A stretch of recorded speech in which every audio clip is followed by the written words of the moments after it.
All right. What's up, traders? What's up, tycoons? Super excited for today's video. There are some super strange things happening in the market right now, and really some big warning signs, if you ask me. All right, we're going to break down a lot of these. All right, we're going to take a look at the XLK tech stocks versus Bitcoin. We're seeing divergences here. All right, these divergences are not common, right? And when they happen, you typically see one of them to break. All right, it's pretty much divergent city across the market right now. If you look at the US dollar versus stocks, all right, we have the dollar here in stocks. And, these have been trading basically in opposites of each other many times, except the past time over here in June. And we saw a huge crash in the stock market. All right, we take a look at the bonds, TLT versus the S&P 500. We're also seeing divergences here, and each time these divergences, TLT has been a leading indicator, and TLT has been dropping right now. All right, we look at growth versus value versus bonds. Again, we're seeing, things that are trading very similarly, all right, and currently they're in divergences, all right. We look at smart money, which is the high yields versus dumb money, the SPX, the stock market. Typically, that's what people refer to these things as. And we're seeing divergences here again. And each time there's been a divergence, we've seen a huge drop in the stock market. So, lots and lots of warning signs right now. And if we look at a market recap and the odd scenarios that we're seeing, I'm going to break it down a little bit more, but we're seeing things going up together that really don't make sense to be going up together, right? It's a little bit odd. We're going to break down all of this in today's video, and then we're actually going to go over TLT. Honestly, the stock market's been so confusing due to a lot of these divergences that I've been mentioning. And really, since the end of April, towards the end of April, I've been focusing in on TLT specifically and pretty much just trading that every day or every other day, and been absolutely crushing it with options, getting anywhere from 50 to 100% in just simple 1 to 3 day long trades. All right, it's been much easier for me to trade and much easier to understand the price action versus, justifying, buying a lot of these stocks at these overbought conditions that just continue to keep rallying really to me without any true reason. So, you have to do what works for you, and what works for me has been TLT. I'm going to give you guys a really nice breakdown of the daily time frame, which is a larger time frame, so it's much more correlated to more of swing trades versus some of the smaller time frames like the 1 hour or the 4 hour or even the 5 minute that I'm using whenever I'm day trading TLT. Okay, so make sure to smash that like button, subscribe to the channel. And you want to watch the end if you're looking for the TLT analysis, because that's when I'm going to go over that. All right. Now, as always, the content provided on this YouTube channel is for informational and educational purposes only and is not intended to be relied upon as legal, financial, or investment advice. Trading in any stocks, bonds, commodities, and crypto involve a significant risk of loss and is not suitable for all investors. So be sure to read through the full disclaimer before moving forward. And we'll go ahead and get right into the video. And so the first one here that we're looking at is going to be tech versus Bitcoin. Okay. Now, typically these things trade together, right? I mean, that's what we've seen in the past. If we take a look here, we see a topping out, right? A nice rounded top here in XLK, which is going to be in blue. And then we have Bitcoin here in orange. And, they're following and trading, pretty much the same, right? They're trending with each other. When one is going down, the other is going down. When one is going up, the other is going up. And we see here, that Bitcoin is actually in a downtrend right now, really since the middle of April. Okay. And we're continuing to see tech going up, right? And so a lot of these divergences have been starting really since April. And I mentioned to you guys, I'm focusing in on basically one ticker, doing what worked for me, because a lot of things have been really confusing since April, right? And this is a really good example of it. It's, why are these two not trading together anymore, right? Why are we seeing these divergences where normally they're trading in the same direction, making higher highs and higher highs? But now we see tech leading the way, and we see Bitcoin actually dropping, right? It's a little confusing right now, and it could be a warning sign, okay, that XLK in the tech sector is due for a pullback, right? I mean, due to the correlation, right? Now, this one doesn't have as much of a track record or history as some of the other charts that I'm going to go into. And it also could be a sign that Bitcoin could actually be due for a bounce, right? Now, to me, this looks very clearly like a head and shoulders on Bitcoin, right? We have a left shoulder here, we have a head, we have a right shoulder, simply put, it just looks like this. And, Bitcoin, if we essentially break this neckline here, could be due for a big drop to the downside. Now, will tech be able to continue rallying if Bitcoin ends up playing this head and shoulders out and we see that big move to the downside? I mean, currently since, April, it's been able to rally. Tech has been able to rally with Bitcoin dropping, but that's just something very interesting. If you look over here at the US dollar versus the stock market, the S&P 500, and we have the S&P 500 futures here in blue, okay, these two typically trade opposite of each other, right? So when we see the dollar here topping out, we see the stock market here bottoming out, right? And we see the dollar dropping afterwards, and we see the stock market rallying. Well, take a look what's been happening since April, guys. The stock market is up and the dollar is up. So it's very, very confusing times. The last time that both of these things were up, okay, we're both trending upwards, was back in summer of 2022. And we take a look here, both of those were trading upwards, making higher highs. And look what happened. The stock market went for a huge dramatic drop, right? And so if that's going to happen, potentially we could be due for another really big drop in the stock market of 8 to 10%. Now, there's no guarantees that's going to happen.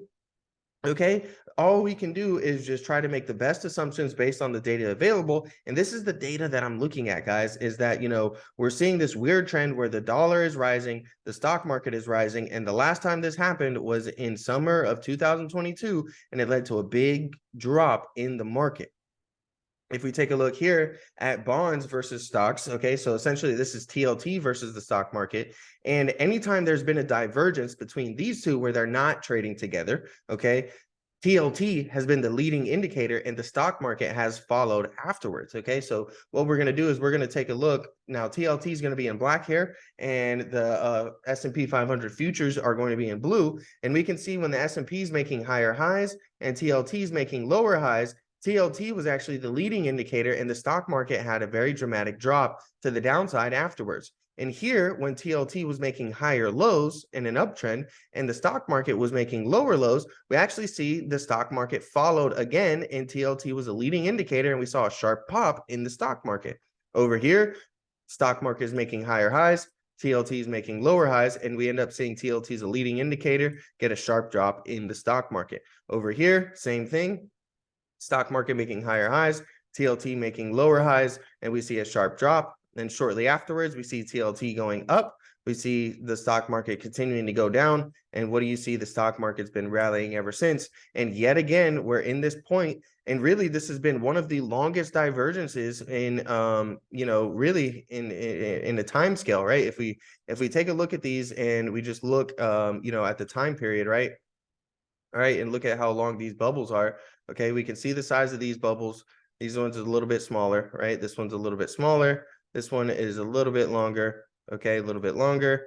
And these are all pretty small ones right here, okay? And we take a look now at what we're currently seeing, and we're seeing a really, really large and long divergence between TLT and the stock market. And this leads me to believe that the move is going to be even more dramatic because the longer the length of these divergences, if you take a look here, the bigger the move has been. Now, history does not always have to repeat itself. So the fact that TLT has been a leading indicator for over the past year, really about the past 18 months, doesn't mean that the stock market has to follow what TLT will do in the future. But you don't try to fix something that's not broken, right? And so this hasn't been proven broken yet, where TLT has been a leading indicator, and we see TLT really just dropping sharply while the stock market's continuing to rally, guys. It's a big warning sign to me that based on the past 18 months, anytime this has happened, the stock market has followed what TLT's done. And if that happens, we could see yet again another big drop in the stock market. So it's something that's got me really cautious and really not, trading many stocks right now at the moment, because I don't know if this is going to, come true sometime soon over the next week, over the next months, or if it's not going to come true, right? And we're just going to see, that trend and that pattern be broken of TLT being a leading indicator, and maybe the stock market will end up becoming a leading indicator, right? So that's why I haven't been trading too many stocks. Honestly, is because of a lot of these things that I'm showing you guys. When you take a look at growth versus value versus the bonds, so we have IWF divided by IWD. This is growth versus value. All right. And what we're seeing here is that these two tend to trade with each other, right? We're seeing, the growth versus value, ratio go down. We're seeing TLT go down. They put in a bottoming pattern, put in a bottoming pattern. All right. And then they start rallying. They both start rallying. They put in a topping sign, topping sign. They start dropping. They start dropping. And then here we actually see that TLT was putting in a bottom before growth versus value was, right?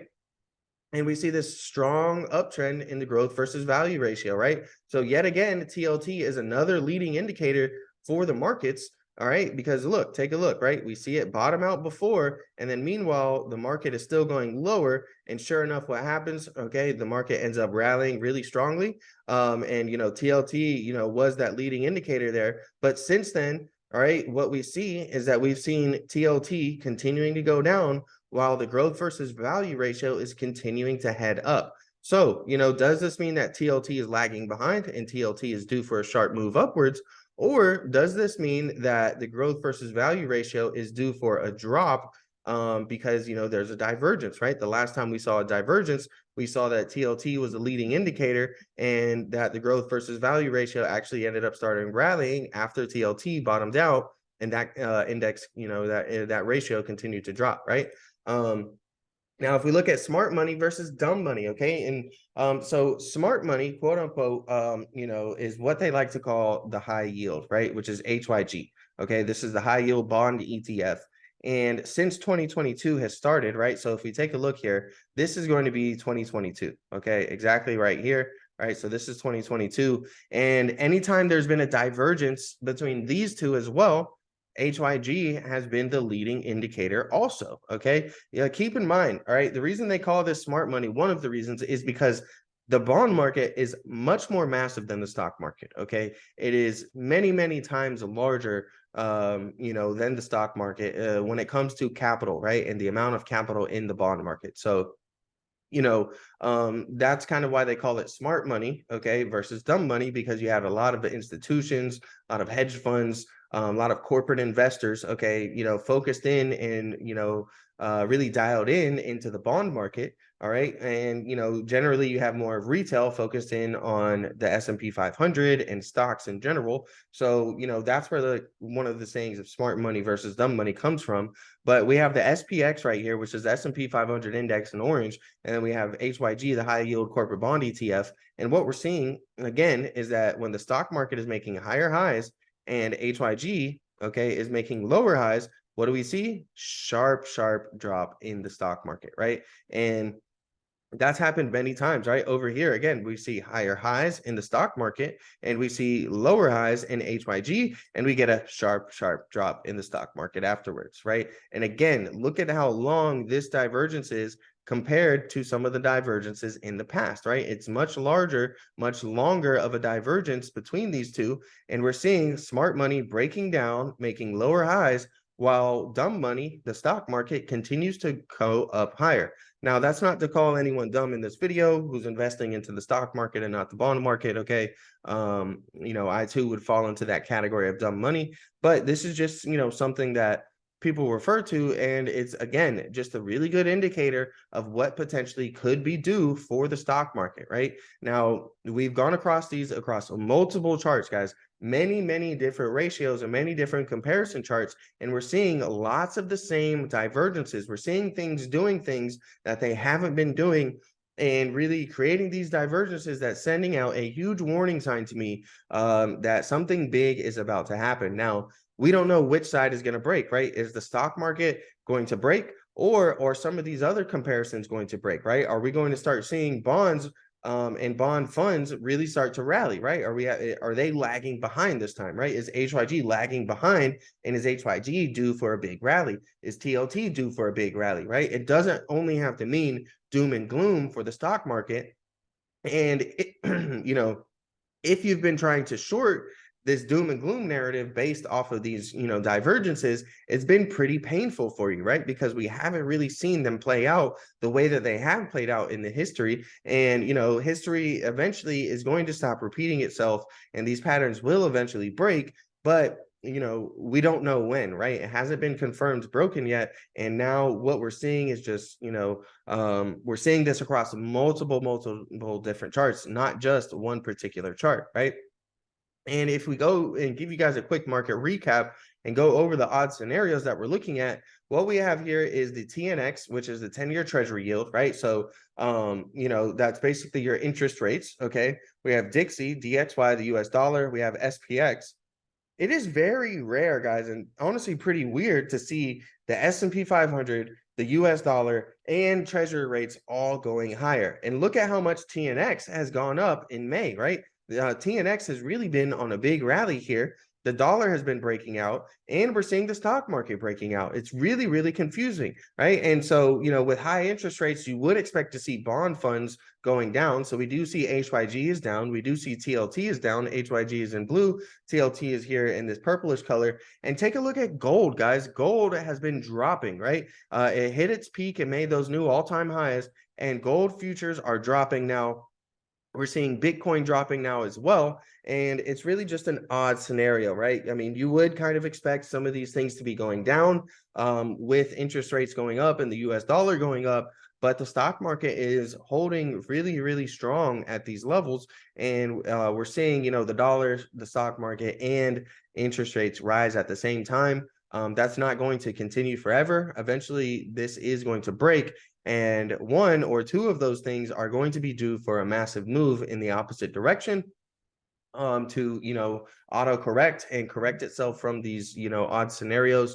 And I just want you guys to be prepared, because that will happen eventually. And it could catch a lot of people by the blind side. Right now, let's dive into TLT and go over some of the daily chart buy and sell signals.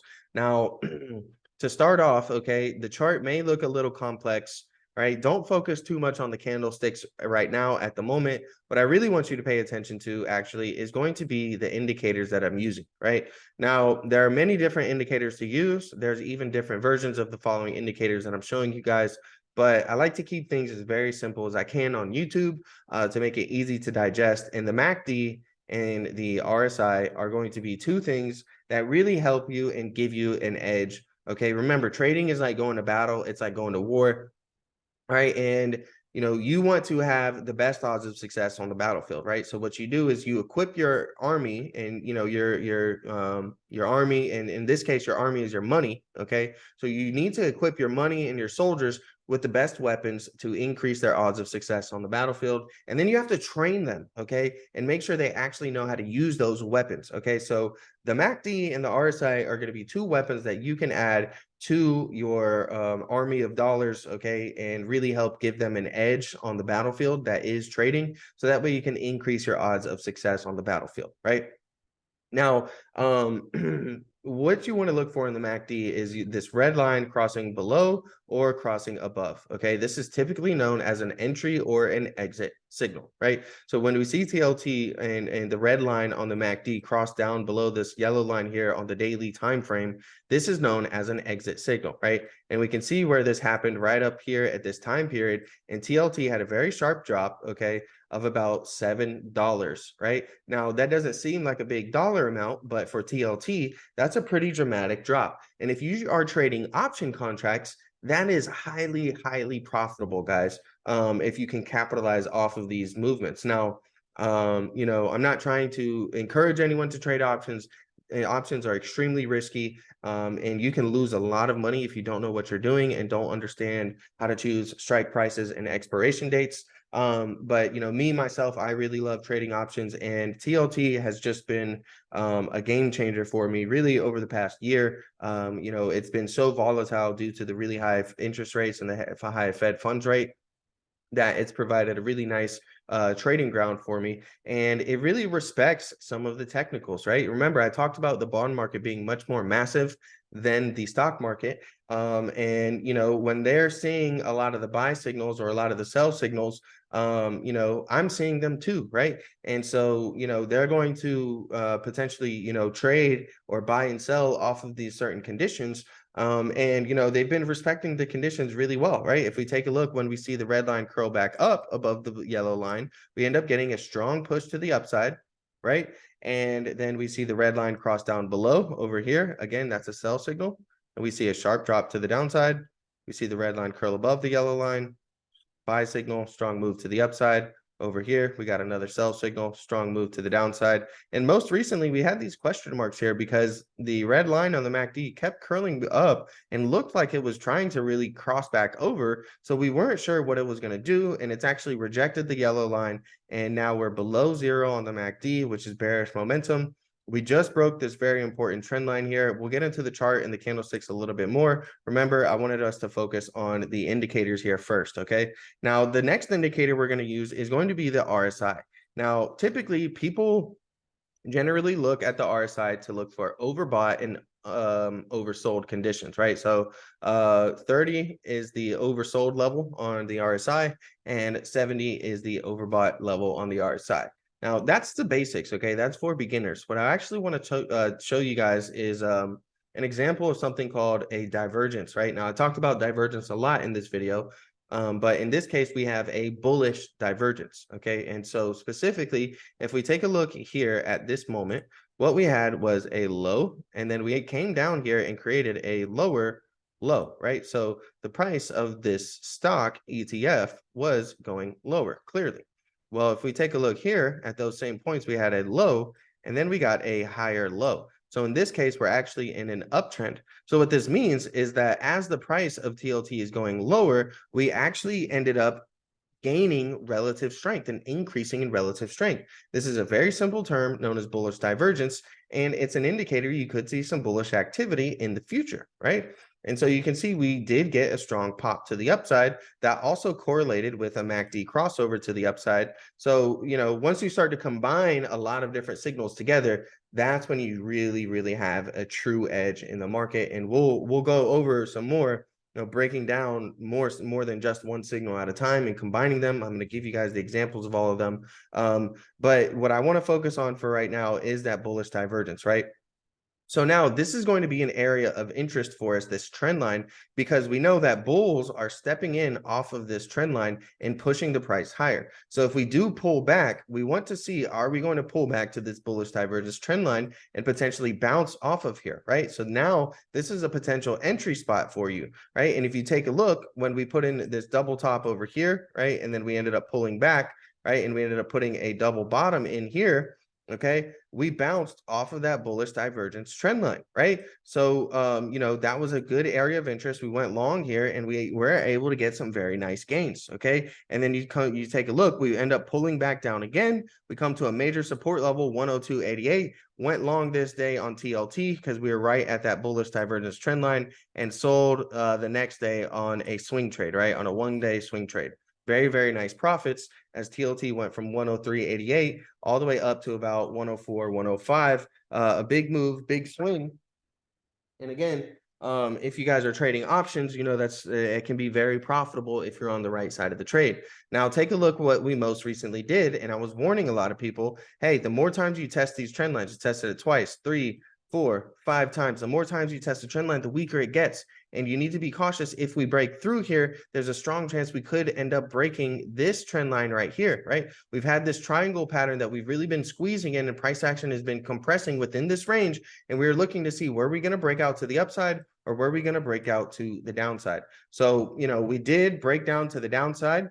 And to me, there's increasing odds that we're going to come down and fill this gap here at 100 and potentially even fill the gap down here at 95, right? Because, if this triangle pattern really wants to play out, all right, what we would see is a move down, a retest. We'd look for some type of a retest potentially. So there could be a bounce coming in TLT sometime soon, and then ultimately see a move down kind of closer towards where the pattern began at, right? Now, I'm not saying that TLT has to go all the way down to the 90s, to the low 90s, but, it wouldn't surprise me if we do end up filling this gap down to 100 or this gap down to 95 at the moment. Now, I'm taking things at a much slower pace on TLT and really not staying in any single trade longer than a week. Okay, a week is about the longest I'm going to hold a position right now, and really just capitalizing on some of the shorter day-to-day moves or intraday moves. So I'm not telling anybody to short TLT because it has to go all the way down to 95. Don't misinterpret me or anything like that. but really just trying to give you guys demonstrations of everything, right? And so, we broke this trend line here, okay, major trend line. We broke our bullish divergence trend line. If we do start to rally, you want to pay close attention to the trend line on both of these. If we come up and reject the bullish divergence trend line and flip that to resistance from support, that's going to be bearish. If we do the same thing on the candlesticks, if we come up and retest this trend line and flip it to resistance from support, that's going to be bearish. Okay, those are going to be some of the bearish signals that you guys need to be cautious of. Now, from a bullish standpoint, okay, if you're trying to go bullish, you would need to see us cross back above this trend line here, and you would need to see us trade back in this range. If this happens sometime soon, this would be known as a look below and fail. So those are actually very bullish, and the reason being is because bears have the full opportunity now on this breakdown, okay? And if we come back into this range, it's going to show that bears looked below and failed, and they do not have control of the price action. Rather, bulls have control of the price action because the bears did not take advantage when they had the full opportunity and chance to push TLT lower and try to fill these gaps down. If that doesn't happen and we get a look below and fail, it's going to be a bullish signal that we could potentially head towards the top of our range here, of our original range. Same thing on the RSI. If we look below and fail here and we're able to actually go back above, it means that we're bullish because, bears have the full opportunity here to reject a retest and push the strength lower. And if that doesn't happen, it's going to show you guys who's actually in control, and that would be the bulls in this case. Okay, so that's really the main thing that I'm looking at.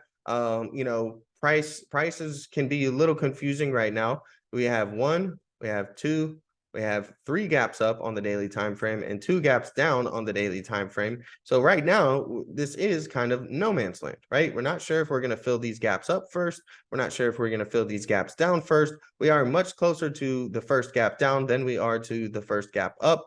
So, price action may be gravitating towards some of these gaps. Remember, gaps fill about 90% of the time historically in the market. The big question is when they're going to fill, not if they're going to fill. Okay, so I'd love to chart these gaps up. I make them a nice bright blue box, and I like to set some alerts around there for any potential day trade or swing trade opportunities as we're getting closer and potentially looking to see the gaps fill. Now, I'll go into combining some of these signals together. Now, we talked about the RSI, we talked about the MACD.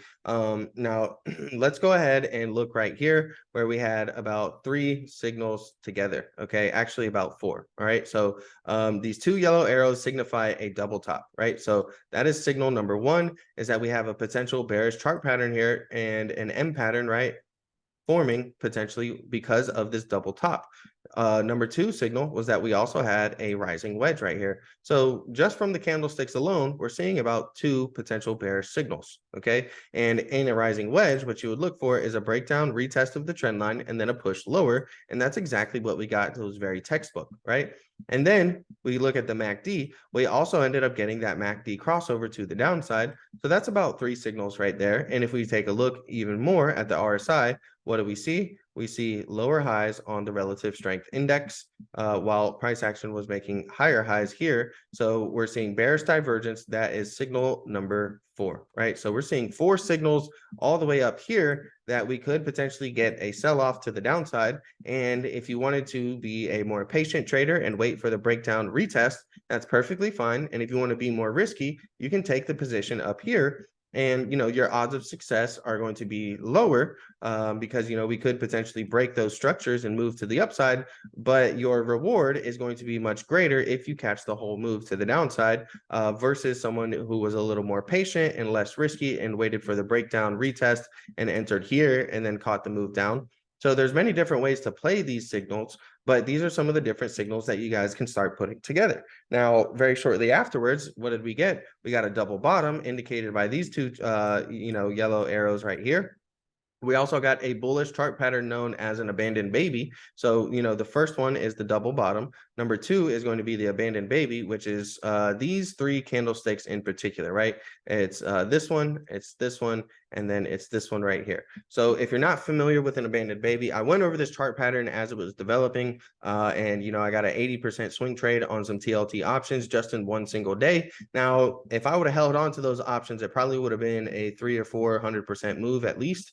But I'm not trying to be too greedy. 80% is amazing profit for a swing trade. So I'll take that any time of the day, especially on a bond ETF, right? But so that is signal number 2 right there, is the abandoned baby chart pattern. And it is a crazy name, but Google that pattern if you're not familiar with it. Signal number 3 was going to be the bullish divergence I went over, where we had the low, the lower low, we had the low, we had the higher low. And then signal number 4 was the MACD crossover to the upside, right? So you can see all of these patterns forming here, and be a patient trader and wait till we get the MACD crossover, which happened right after the abandoned baby. And you can enter here, put a stop loss just below, that last candlestick right there, and look to ride the momentum to the upside. Okay. Or you can be a more risky investor and say, hey, I see the abandoned baby forming right here. I see the bullish divergence forming. I know I'm entering early before we have a MACD crossover or any confirmation of upside, momentum behind this. And, I'm going to have a lot more risk, but the reward is going to be greater if I get in now. And so, you can gauge things based on your own risk to reward ratio, and your own, risk profile, essentially, on, how risky of a trader do you guys want to be?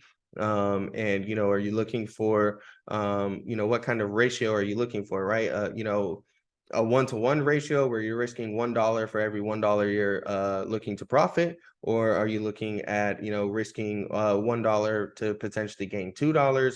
That would be like a 2-to-1 ratio, or a 3-to-1 ratio, 4-to-1, 5-to-1 ratio is typically what you want to look for, right? So, the higher the ratio, the more slippage that allows you in your trading execution, right? So if you have a 3-to-1 ratio, you can lose 2 trades. And if you win that third one, you still are profitable, right? You made $3 and you lost $2 on the 2 losing trades, right? So those trades are a little bit harder to find, and you won't be able to execute that many trades with that much of a with a higher risk to reward ratio. But yeah.